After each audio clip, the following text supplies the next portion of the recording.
Welcome to Talk Maniac, the channel where we don't just talk headlines, we dig into the deeper story behind global politics. Around the world, politics is in crisis. In the Philippines, billions of pesos in flood control funds may have been stolen, while ordinary families drown in waist-deep water.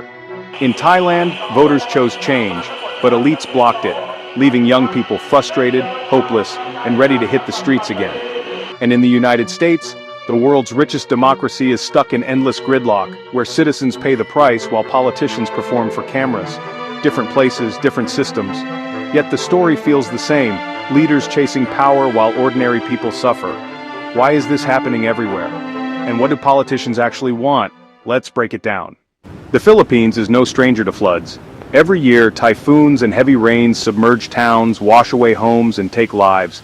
Climate change is only making it worse. Storms are stronger, seas are rising, and poor drainage systems collapse quickly. To fight this, the government has poured billions into flood control projects, drainage canals, dikes, pumping stations, and river dredging. On paper, this should protect millions of people. But here's the scandal. Lawmakers and contractors allegedly siphoned off funds into ghost projects, bridges to nowhere, overpriced cement, drainage canals that don't exist. Instead of saving lives, money vanished into private pockets. For ordinary Filipinos, the impact is brutal. Families in Manila's poorest neighborhoods live in knee-deep, dirty water for weeks. Children miss school because classrooms are flooded. Small businesses shut down when markets are underwater. Diseases like dengue and leptospirosis spread in stagnant water. Imagine working hard every day, paying taxes, and then seeing your home destroyed because the dike that should have saved you was never built. That's the human cost of corruption. Politically, President Ferdinand Marcos Jr. wants to show he's tough on graft, but many in Congress are part of the same system that benefits from these funds. Investigating corruption in the Philippines is like cutting into a spider web. You shake one string and the whole network trembles. The deeper truth? Corruption here isn't just about greed, it's about political survival. Politicians funnel flood control money to contractors give kickbacks, and local bosses deliver votes. It's not just theft. It's the engine of politics itself. Move now to Thailand, where the crisis looks different but feels familiar. In the last election, the Move Forward Party won big. Young, reformist, and bold. They promised to curb military power and even reform strict laws surrounding the monarchy. For millions of Thai citizens, especially the youth, this was a chance for real democracy. But the victory was short-lived. Thailand's military-backed Senate blocked Move Forward from forming a government. Instead, old guard parties stitched together a fragile coalition to keep power. For ordinary Thais, this is déjà vu. Every time people vote for change, whether it was Thaksin Shinawatra years ago or Move Forward now, elites find a way to block it. Sometimes through coups, sometimes through courts, sometimes through rewriting the rules. What does this mean on the ground?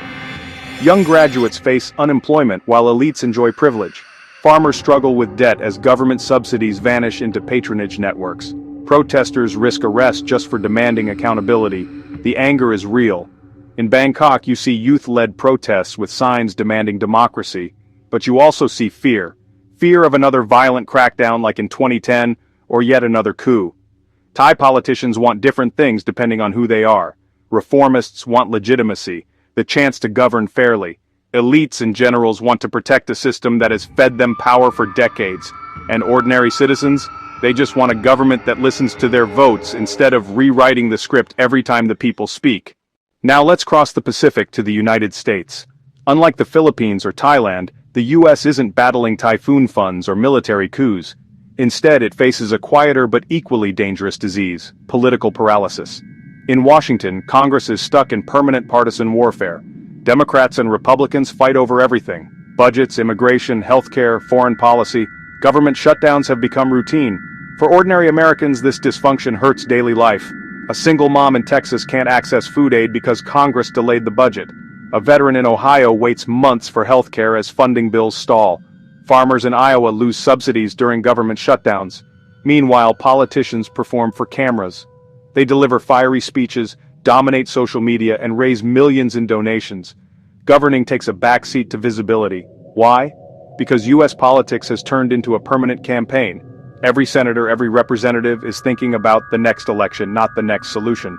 The result? Americans are losing faith. Only about 1 in 5 Americans now trust the federal government. Many believe lobbyists and billionaires control more than their votes. It's not corruption in the traditional sense, but it's a corruption of priorities. Politicians chase power and publicity, while citizens get stuck with potholes, medical bills, and stagnant wages. So, what ties the Philippines, Thailand, and the US together? At first glance, nothing.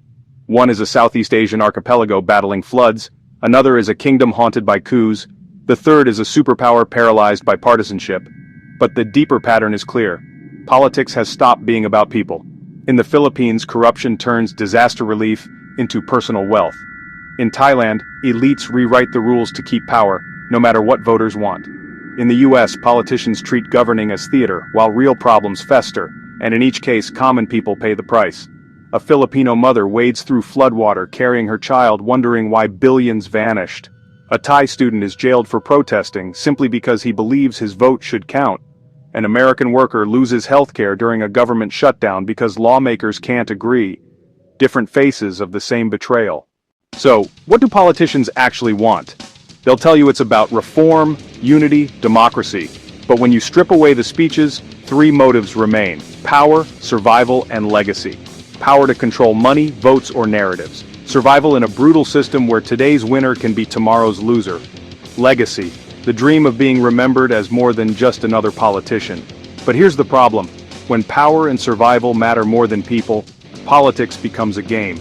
And citizens, whether in Manila, Bangkok, or Washington, become pawns on the board. The challenge of our century is whether people can take politics back. Because the storms, whether floods, coups, or gridlock, are only getting stronger. This has been Talk Maniac. If you found this breakdown useful, hit like, share this with your friends, and subscribe for more deep dives. And here's the question I'll leave you with. Which system is failing its people the most? The Philippines, Thailand, or the US? Drop your thoughts in the comments.